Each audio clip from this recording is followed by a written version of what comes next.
Mesdames, Messieurs, bonjour. Ravi de vous retrouver pour ce rendez-vous politique en compagnie de Jean-Pierre Gégère, le patron de la semaine, de Denis Berche, le rédacteur en chef de l'Essentiel. Aujourd'hui, comme invité, Michel Paquet, le président de la communauté de communes de Cattenom et environ, est notre invité. Maire de Zouftienne, fraîchement élu conseiller général, nous avons beaucoup de questions à lui poser. C'est parti.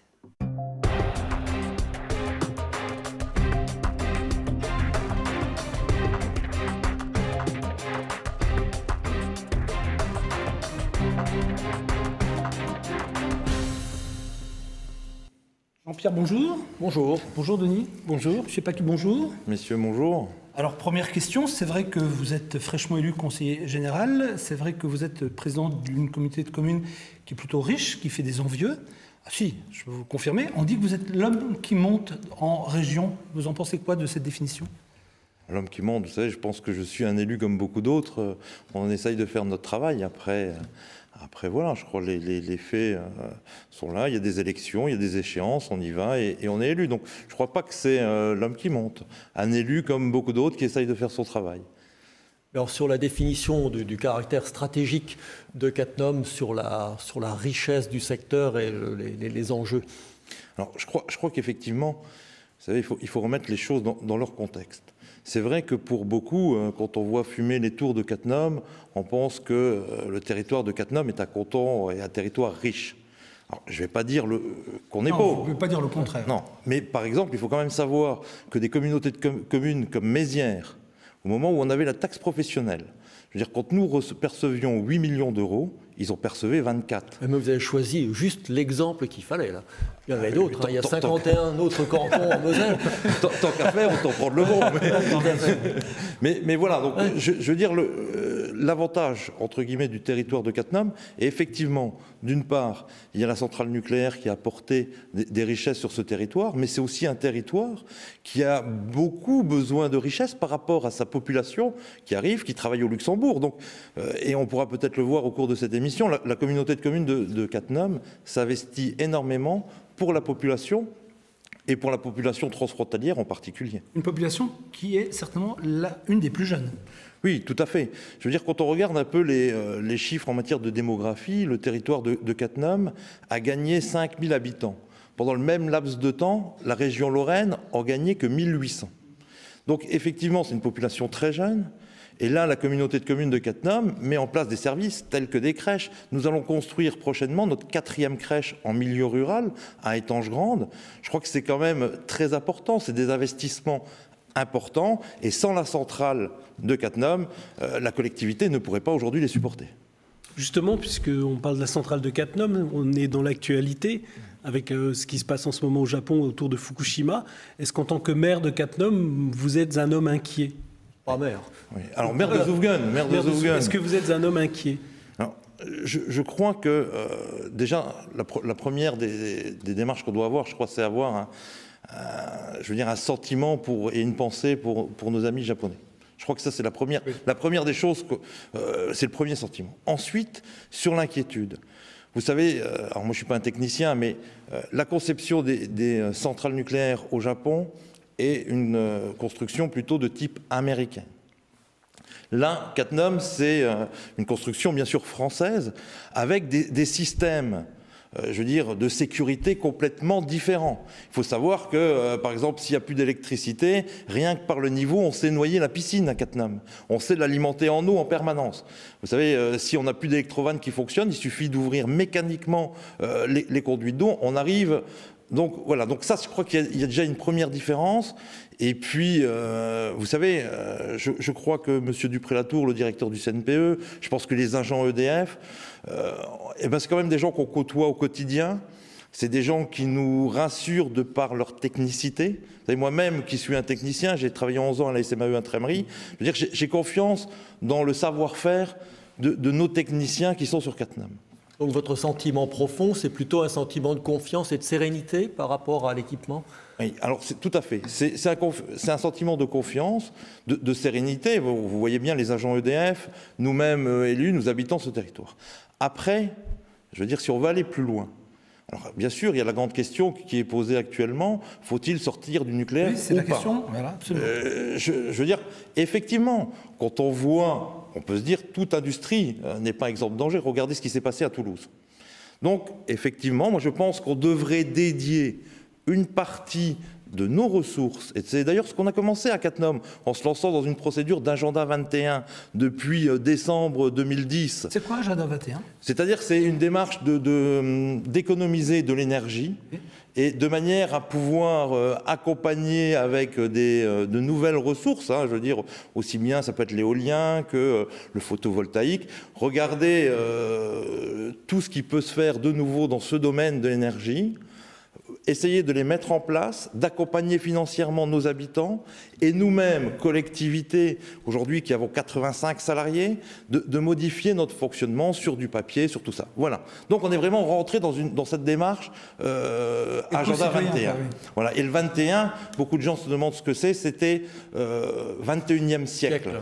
C'était une démarche pour le 21e siècle. Donc par rapport à tout ça, nous sommes nous-mêmes rentrés dans cette démarche-là et nous prenons quelque part une partie de recettes de la centrale nucléaire pour essayer de mettre en place de nouveaux modes de fonctionnement pour éventuellement demain réduire notre consommation et à partir de là peut-être sortir du nucléaire. Mais on ne peut pas du jour au lendemain imaginer sortir du nucléaire. Il faut se remettre dans le contexte. En 70, l'État français se dit la Lorraine est très consommatrice d'électricité, eh ben, il n'y a pas de ressources sur le site, et c'est pour ça que s'est lancé le processus de la centrale nucléaire à Cattenom. À un moment donné, ça aurait même pu être quasiment vers le Luxembourg ou un peu ailleurs. Bon, les élus de Cattenom de l'époque ont accepté. Je crois qu'aujourd'hui, il y a des contraintes sur le développement de certains de nos villages. Donc, quelque part, qu'une partie de cette manne reste sur Cattenom, je dirais que c'est assez normal. Et juste pour en terminer avec cette grande idée de richesse, Cattenom, aujourd'hui, même avec la réforme de la taxe professionnelle, c'est 20 millions de ressources. Avec la réforme de la taxe professionnelle, nous restons au même niveau qu'auparavant, c'est-à-dire que le delta entre 20 et 8 est écrété et repart au niveau des autres collectivités. Oui, vous aviez surpris d'ailleurs il y a quelques mois, ou il y a un an et demi, quand est arrivée l'hypothèse de la suppression de la taxe professionnelle, vous en n'étant pas affolé, alors qu'on vous imaginait, je veux dire, sous perfusion directe de ce genre de choses. Oui. Alors non seulement... Alors, je ne pense pas qu'on a été bon, je pense qu'on a été très bon. Des fois, il faut le dire. Et vous voyez, modestement. On peut y arriver tout doucement. On a été très bon. Pourquoi? Parce que la communauté de communes de Cattenom a un groupe conseil de la région de Montpellier qui veille. Et quand la réforme de la taxe professionnelle a eu lieu, il y avait des failles dedans. Alors, je ne sais pas si vous vous souvenez de ça, mais la communauté de communes de Cattenom, on a été mettre en place une taxe à l'époque de 0,02 sur le foncier bâti. En se disant, si la réforme vient, rentre, on modifie. Vous êtes créé un outil, quoi. On s'est créé un outil, on s'est créé une ressource supplémentaire. Et surtout sans impacter les gens, les habitants du territoire. Et d'ailleurs, on a un peu attiré les regards et de l'État et d'EDF, parce que je pense qu'aucun des deux n'avait prévu que quelqu'un allait s'engouffrer dans cette brèche. Donc, qu'avons-nous fait? On a mis en place cette taxe à 0,2 sur le foncier bâti. Il faut savoir que la centrale nucléaire, à elle seule, possède une valeur locative en foncier bâti de l'ordre d'à peu près 25 millions d'euros. Chose sur laquelle la collectivité que je représente, avant, ne touchait rien. Donc le jour où on est passé en taxe professionnelle, dans le cadre de la réforme de la taxe professionnelle, nous avons supprimé la taxe des enlèvements d'ordures ménagères, qui était de l'ordre de 8,61, sur l'ensemble de nos habitants du territoire. Et nous avons rajouté une taxe sur le foncier bâti de 8,61. C'est-à-dire que pour nos habitants, ça n'a quasiment pas changé, ça n'a pas changé. Par contre, nous avons eu 3 millions et quelques de ressources supplémentaires grâce au foncier bâti du site de Cattenom. Alors, sur Cattenom, est-ce que vous comprenez quand même l'inquiétude des maires luxembourgeois, qui sont aujourd'hui une cinquantaine, à demander l'arrêt pur et simple de la centrale? Et qu'est-ce que vous allez leur dire quand vous les rencontrerez? Alors, on les a rencontrés. On les a rencontrés. Comment ça s'est passé, mais justement? Non, alors, très bien, parce qu'on les a rencontrés, pas tous, mais vous savez que à la communauté de communes de Cattenom, nous avons un de mes vice-présidents est un grand ami du Luxembourg, c'est Willy Zayvert. Donc il connaît bien nos amis et voisins luxembourgeois. Et lorsque nous avons été élus en 2008, Willy Zayvert est devenu vice-président de la commission qui s'occupe du développement économique, de l'aménagement du territoire. Et il a souhaité qu'on rajoute relations transfrontalières. Chose qu'on a fait. Donc en 2008, il a pris son bâton de pèlerin, il a été contacter les maires du sud du Luxembourg, et depuis nous avons créé ANCOM, je ne sais pas si vous avez déjà entendu parler, qui est l'association de l'entente des communes du nord Mosellan et du sud du Luxembourg. Donc nous nous voyons régulièrement. Donc il y a les communes de Dudelange, Frisange, Bétambourg, Reusères, et ça représente quand même à peu près 80 000 habitants. Et nous nous sommes vus la semaine dernière, dans le cadre d'une de nos réunions de travail, parce que nous avons abordé certains sujets comme le tourisme, comme les modes de déplacement. Vous savez que les problèmes à Zoufgen ou à Volmerange-les-Mines ou à Frisange sont les mêmes à Dudelange. Donc voilà, donc on a abordé tout ça. Et la semaine dernière, bien sûr, ils sont venus. Bien sûr, une de leurs préoccupations était un peu Cattenom. Et lors de notre réunion, j'avais demandé à M. Dupré-Latour, qui est le directeur du CNPE, de venir évoquer un peu le fonctionnement de Cattenom. Donc voilà, donc je crois qu'aujourd'hui, nos relations, bien sûr, n'ont pas du tout été entachées par les positions des uns ou des autres. Je crois qu'ils comprennent, mais nous les comprenons aussi, nous comprenons leur attitude. Cela étant, est-ce que vous pensez qu'on aurait pu faire un effort du côté français de transparence ou d'affichage ou d'informations plus grand jusqu'ici, parce que c'était quand même amusant de voir que pour un certain nombre de périls, on mobilisait des deux côtés, alors que quand il fallait donner une information, on se la gardait pour nous. Vous savez, là EDF est une grande maison. Donc je ne connais pas tout à fait leurs mesures de communication à l'étranger. Je sais que de notre côté de la frontière, nous élus français, nous avions régulièrement des informations. Vous savez, il y a également la commission, la CLI, la commission locale d'information. Mais qui s'arrêtait à la frontière. Que présidait Patrick Weiten, et qui le préside toujours. Maintenant, est-ce qu'il va la déléguer ou est-ce que le sujet, il va conserver l'organisation et la gestion de cette commission? Ça, il faudra lui demander.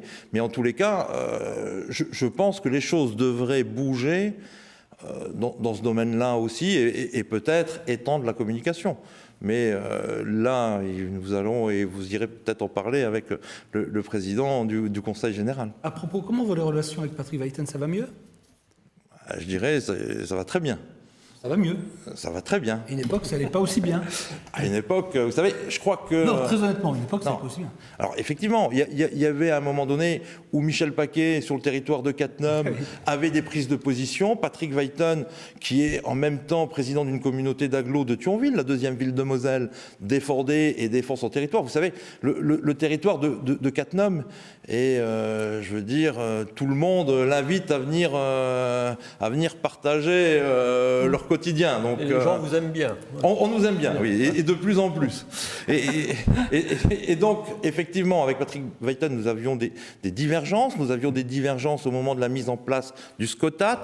Alors aujourd'hui, vous savez qu'en politique, il n'y a qu'une chose qui fonctionne, et je crois que c'est le résultat qui compte. Donc aujourd'hui, on peut dire il y a un SCOTAT, le SCOTAT fonctionne, le SCOTAT existe. Alors après, l'art, la manière, on n'est peut-être pas d'accord. C'est le schéma de cohérence territorial de l'agglomération thionvilloise. Oui. Voilà. Et donc aujourd'hui, il existe, il le mérite d'exister, et on a trop tardé. Dans le Nord Mosellan, on a trop tardé à parler, à travailler ensemble.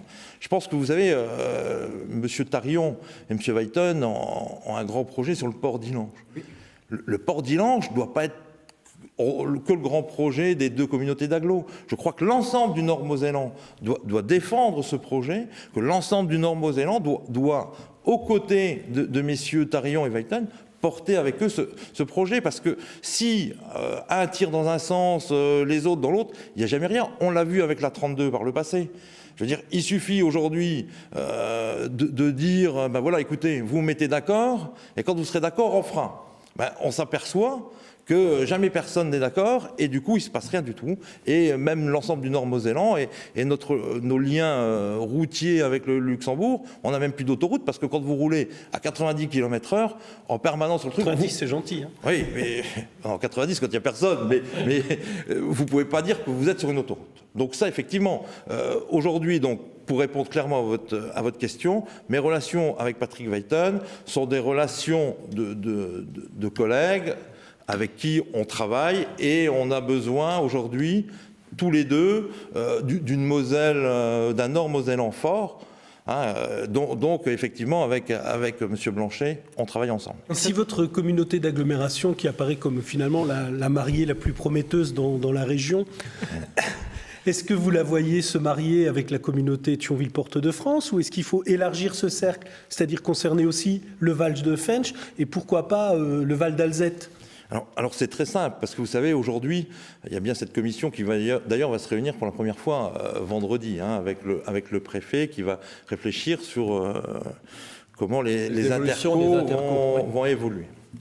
Alors, pour répondre à votre question, aujourd'hui, je pense que Cattenom, et je le dis sincèrement et pas par excès, doit rester pour l'instant encore seul.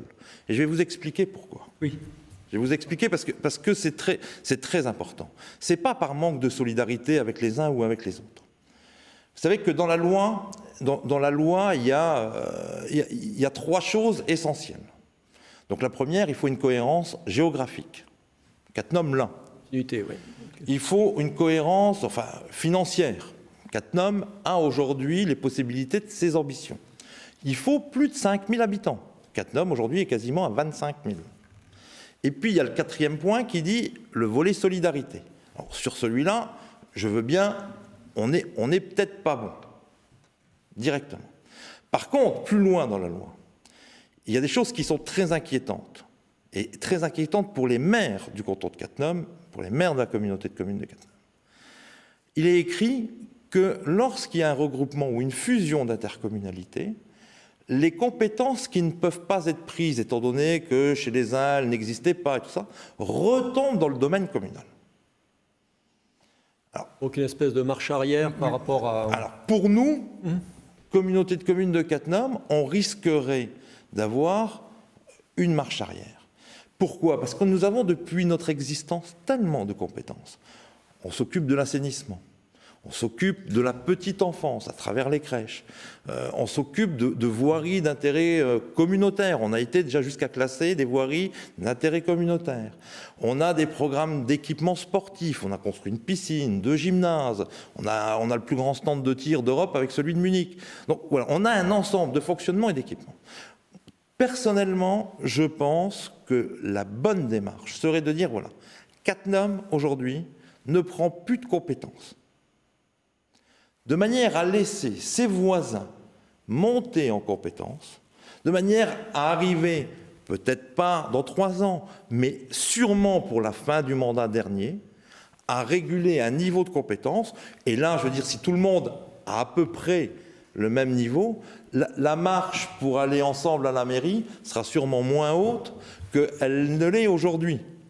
Aujourd'hui, je peux vous assurer que l'écart entre nos compétences, les manières de les mettre en œuvre, sont énormes. Regardez le Pays de Sierck. Le Pays de Sierck, je veux dire, qui n'a quasiment pas de moyens. Alors effectivement, si maintenant on veut aller au bout du bout, bon, ok, alors dans ce cas-là, marions-nous avec le Pays de Sierck. On va leur apporter une période. Mais il ne faut quand même pas oublier quelque chose de très important aussi. C'est qu'en 2007, Cattenom, la communauté de communes de Cattenom, s'est mariée déjà avec la ville d'Étangerande, qui était dans le canton de Cattenom, mais qui était restée libre de tout interco jusqu'en 2007. En intégrant en 2007 Étangerande, nous avons intégré 8000 habitants, c'est-à-dire un tiers de notre population. On ne peut pas nous dire, en moins de 10 ans après avoir intégré un tiers de cette nouvelle population, allez, c'est fini, maintenant on passe encore à autre chose. Oui, mais là, vous prenez les choses sous l'angle Cattenom spécifique, et c'est normal puisque c'est votre vie. Mais quand je veux dire, nos téléspectateurs regardent le paysage de ce Nord-Mosellan, qu'on se dit qu'on est dans un certain nombre de débats par rapport au Luxembourg, on se dit mais Qu'est-ce que c'est que ces subtilités? Est-ce qu'il n'est pas possible d'être intelligent ensemble? Oui. Alors, vous savez, je ne suis pas sûr, alors peut-être les téléspectateurs, mais pas les habitants déjà de Cattenom, qui pèsent quand même... Oui, mais vous êtes élu du département maintenant, donc... Là, vous m'avez interrogé en tant que président de la communauté de communes. Vous êtes obligé d'avoir un regard départemental, c'est vrai. Aujourd'hui, la fusion des intercos concerne le président de la communauté de communes. Donc, au niveau du président de la communauté de communes de Cattenom, pour les raisons que j'ai évoquées avec vous, pour d'autres raisons, vous savez que 85, 90, 95, plus on se rapproche de la frontière, plus notre population active travaille au Luxembourg. Vous en faites partie d'ailleurs. J'en fais partie. Oui, j'en fais partie. Donc, par rapport à ça, je veux dire, Metz, on n'y vient jamais. Metz, ce n'est pas notre bassin de vie. Thionville n'est pas notre bassin de vie. Les jeunes couples qui viennent le soir reviennent avec leurs courses qu'ils ont été faire au Kirchberg. Je veux dire, donc, si on doit réfléchir au bassin de vie, parce que la fusion des intercos, c'est aussi un bassin de vie, je veux dire, vous, pour nous, c'est le Luxembourg. Vers le Luxembourg. Et je ne peux pas aujourd'hui me marier avec des collectivités. Je crois que ça va être votre invité la semaine prochaine. Mais par exemple, Bertrand Mertz, qui lui défend un grand Thionville-Metz, je veux dire, on n'a rien à faire dans cette vision-là des choses. De la même manière que j'aurais souhaité, parce que peut-être un jour, et peut-être à tort ou à raison, mais c'est l'avenir qui le dira, on aura cette grande communauté de communes, mais aujourd'hui des 6 intercos du Nord-Mosellan, je parle de La Fenne, je parle de Thionville, je parle de l'Arc-Mosellan, je parle de Sierck, et je parle bien sûr de l'Alzette, un jour on aura tout ça. Moi j'étais prêt à ce qu'à travers le SCOTA, à travers l'opération d'intérêt national, le fameux ouin. Esch-Belleval. Oui, Esch-Belleval. Alors, je m'amuse toujours à dire le ouin-ouin, parce que je trouve que... Ça a été annoncé 2 fois par le président, donc on peut dire ouin-ouin. Voilà. Ça me va bien, le ouin-ouin. Donc, je veux dire, ce que je défendais éventuellement, c'est qu'on commence déjà à travailler à ce niveau-là. Pourquoi avoir une opération d'intérêt national qui se contente sur 5 ou 6 communes d'une communauté de communes, même pas la totalité de Esch-Belleval. Deuxièmement, l'étendre à l'ensemble du Nord-Mosellan. Vous savez, ces travailleurs qui vont venir là-haut, ils vont venir sur le territoire de Cattenom, ils vont vouloir des crèches, ils vont vouloir des services. Pourquoi on nous exclut de ce système-là? Et pour moi, le maximum du maximum, ça aurait été d'arriver à ce périmètre-là de Esch avec l'ensemble du Nord-Mosellan pour ensuite construire un GECT. Vous savez, un groupement économique transfrontalier où on travaille ensemble. Parce qu'on parle de Esch-Belleval. Mais personne ne parle. Et vous savez, moi je suis je suis vraiment du coin, élu à Zoufgen. Regardez ce qui se passe sur les friches de ArcelorMittal à Dudelange. Je veux dire, Dudelange fait un programme ambitieux et à vocation d'habitation et à vocation d'entreprise dont on ne parle pas. Regardez ce qui se passe sur le terrain de la Namza à Bettembourg.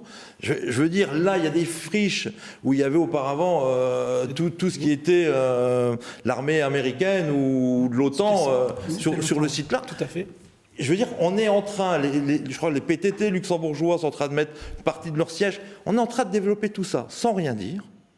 Et nous, côté français, on est en train de se focaliser sur le petit couloir de relations entre Odaltiche et Esch-Belleval, où il va falloir une route à travers je sais pas quoi, les champs ou les friches de Milleville, mais qui ne ressemblent pas à une route, on va faire 10 km de détour. Je crois que géographiquement, il y a le sillon mosellan qui existe, je veux dire, qui passe où il passe, et bien on doit regarder pour avoir un ensemble cohérent dont le sillon mosellan peut aller irriguer jusqu'à Sierck. Mais parce que si on s'excentre complètement, je veux dire, on n'ira pas irriguer l'ensemble du territoire. Et quand on est élu au niveau du département, je crois qu'effectivement, il faut avoir cette pensée qui est quand même plus globale. Je veux dire, il faut pouvoir travailler avec les cantons voisins, ceux de l'Arc, ceux de tout le Nord-Mosellan, qui ont les mêmes problématiques. Vous savez bien que la question est toujours de savoir où on fait passer le trait. Parce qu'ensuite, les collègues de l'Orne, enfin, je veux dire, tout le monde a envie d'être aspiré dans cette solution, oui, dans une facilité. Mais je crois que le trait sur le coup là était au moins dans un premier temps facile à dessiner. C'est sûr que si à un moment donné, alors on va réfléchir, alors bien sûr, alors après ça va rejoindre la grande idée de Bertrand Mertz de venir jusqu'à Metz. Mais alors, pour moi, je me répète, mais je vous dis, il est déjà considérable. Quand vous construisez votre maison, vous faites des fondations. Et je pense que l'ensemble du Nord-Mosellan aurait pu être, avec le sud du Luxembourg, les fondations d'une coopération économique où on travaille. Vous savez, les difficultés que nos entreprises ont. Et moi, je le vois rien qu'en tant que maire. On a des gens qui travaillent dans nos communes. Ils sont payés 1 100 €. Il ne faut pas se voiler la face. Tout le monde ne travaille pas au Luxembourg. Le salaire en France, c'est 1 100, 1 200, 1 300 €. Je veux dire, eh ben forcément, aujourd'hui, la personne fait quoi? Passe la frontière, va travailler de l'autre côté dès qu'il sait un peu faire quelque chose de ses mains. C'est normal, c'est légitime. Donc moi je pense que c'était ça. Votre regard, vous, il est plutôt dirigé vers Luxembourg. Mais forcément. Alors, cette réalité humaine. Voilà. Forcément. Après on nous dit oui, mais les hôpitaux. Non, mais attendez, les hôpitaux.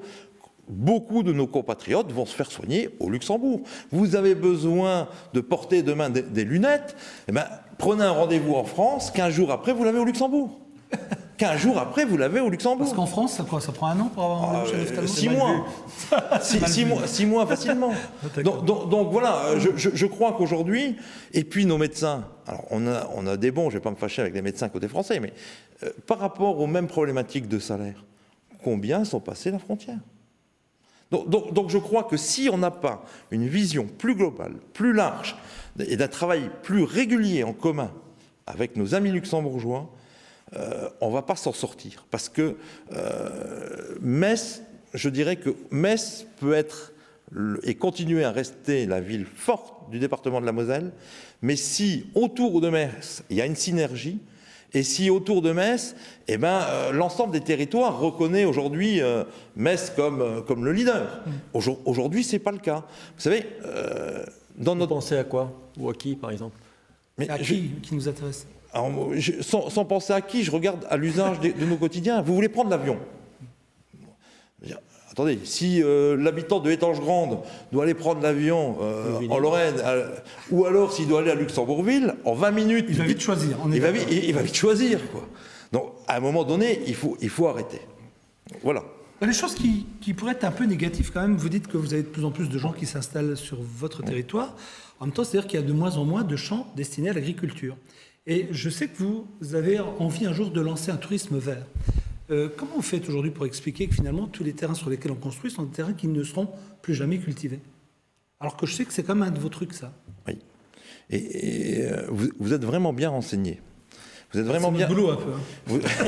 Vous êtes vraiment bien renseigné parce que, alors pas seulement le maire, mais l'équipe de Zoufgone, municipale de Zoufgone, bien sûr, on a décidé, et d'autres communes avaient démarré avant nous, d'autres communes le reprennent aujourd'hui.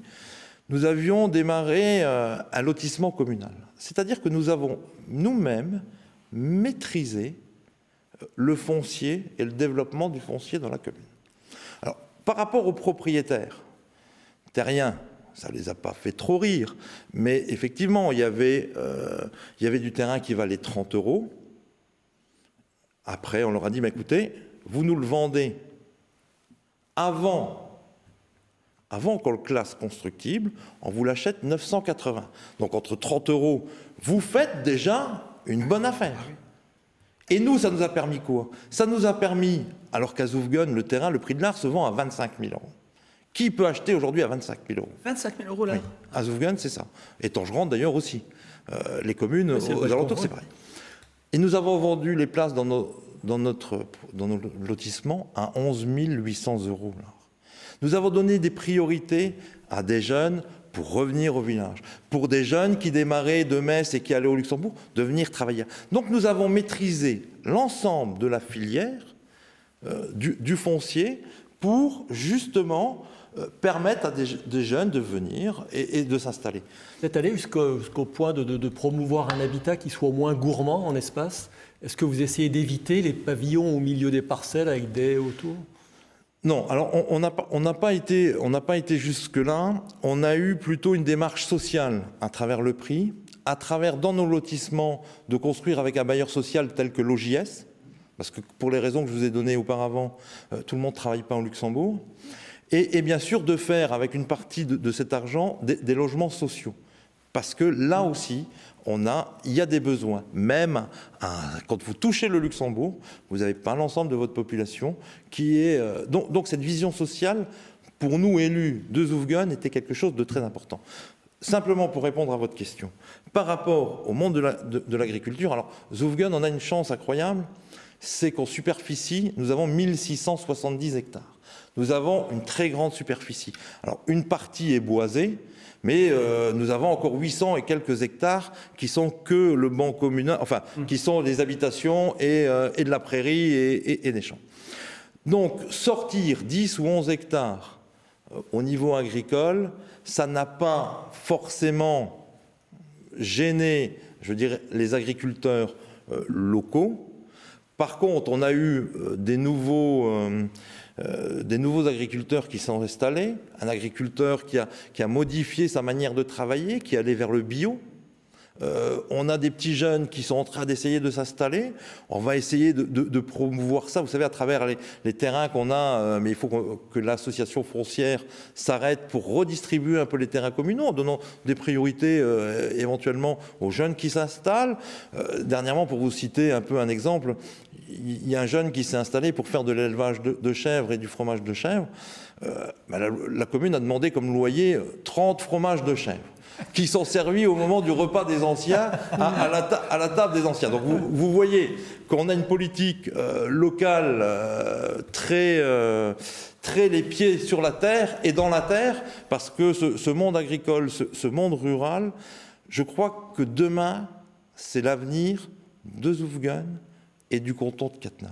Il faut impérativement que nous préservons cette ligne verte entre Thionville, Metz et Luxembourgville. Il faut que nous soyons cette bouffée d'oxygène et vous savez que la communauté de communes de Cattenom a, il y a quelques années, acheté le château à Rodemack. Oui, la citadelle, la fameuse citadelle. La citadelle, oui, la citadelle à Rodemack. Et donc, pour les élus communautaires, travailler sur du tourisme, sur une politique touristique, c'est quelque chose de très important. Nous apportons aussi des fonds aux gens qui vont construire des chambres d'eau, des gîtes, parce qu'un des manques du territoire de Cattenom, c'est l'hébergement. Vous savez, quand on a le plus grand stand de tir, comme je vous l'ai dit avant, on a du tourisme sportif. Quand on a Rodemack au milieu de notre territoire, qui est la petite Carcassonne-Lorraine. Quand on a comme voisin Mandronne, la ligne Maginot, voilà. Et bien aujourd'hui, tous ces gens-là vont dormir sur Thionville. Quand nous avons des championnats du monde ou d'Europe sur le territoire au niveau du tir, ils vont dormir sur Thionville. Donc il faut être, à mon sens, en phase au niveau économique, avec les infrastructures qui ont été faites par les élus avant nous. Et donc aujourd'hui, on pousse et on encourage la construction d'hébergements en manière gîte et chambres d'hôtes. On arrive à la fin. Qui a encore une dernière question, peut-être ? Non, moi j'en ai une. En vous écoutant, on a l'impression que faire de la politique, les pieds dans la terre, c'est passionnant. En même temps, est-ce qu'il y a parfois des choses qui vous dérangent ? Notamment au plan administratif, par exemple, on connaît certaines lourdeurs en France. Qu'est-ce qui vous empêche aujourd'hui d'être complètement heureux dans votre vie d'élu ? D'élu. Non, mais écoutez, dans ma vie d'élu, alors l'élu que je suis, je ne me laisse pas trop embêter par les rigueurs administratives. C'est-à-dire que si à un moment donné, il y a vraiment quelque chose qui me gêne, je prends le dossier et je viens et on l'emmène sur le bureau et on en parle et on l'ouvre tout de suite et on le règle. Je crois qu'il n'y a que comme ça qu'on peut avancer. Voilà, donc je dirais qu'au niveau des lourdeurs administratives, il n'y en a pas.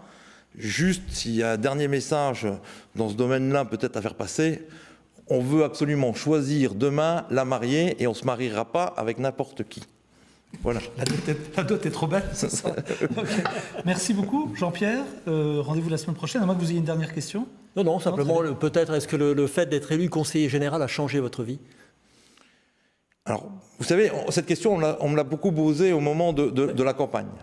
Moi, je pense que ça ne l'a pas changé, parce que la communauté de communes de Cattenom a tellement de compétences que quasiment sur tous les dossiers du conseiller général, hormis les collèges, hormis la voirie en dehors des communes, je veux dire, le président de la communauté de communes voyait déjà tout ça auparavant. Donc ça ne l'a pas changé. Par contre, Ça donne une force de cohésion, et quelque part, on parle le même langage, aussi bien à la communauté de communes de Cattenom qu'au Conseil général demain de la Moselle pour le canton de Cattenom. Jean-Pierre, merci beaucoup. Denis, rendez-vous également la semaine prochaine. Merci, monsieur Michel Paquet, d'avoir pris un peu de temps pour notre rendez-vous. Merci à vous. Chers amis, excellent programme sur R et à très bientôt.